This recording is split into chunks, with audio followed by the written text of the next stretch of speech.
సహోదరులను చూస్తున్నారా? మామూలుగా మీరేమనుకుంటారు? సహోదరులను చూస్తున్నారు కదా, తినం చూస్తే ఏమనుకుంటారు? యవనస్తురాలు అంటారా? అంతేనా? చిన్నపిల్ల యవనస్తురాలు అనుకుంటారు. తినం చూస్తే ఏమనుకుంటారు?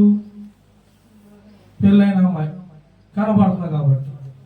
ఇంకొంచెం మీ లెక్కలో ఇన్ని రకాలుగా ఉంటారు. స్త్రీలను చూస్తే పురుషులైనా అట్లా చూస్తారు, స్త్రీలనైతే ఇలా చూస్తారు.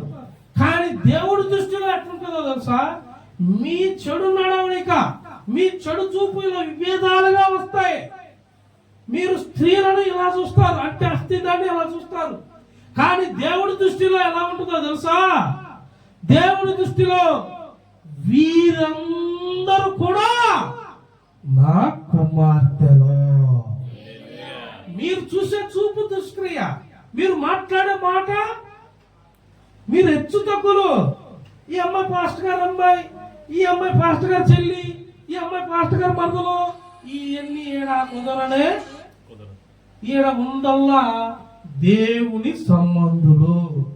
దేవుడి ఆత్మ ద్వారా బోధింపబడుతున్న మేము, మీరు ఎదుట వారైన వారు ఈడ నా చెల్లెళ్ళు ఉన్నారు, తమ్ముళ్ళు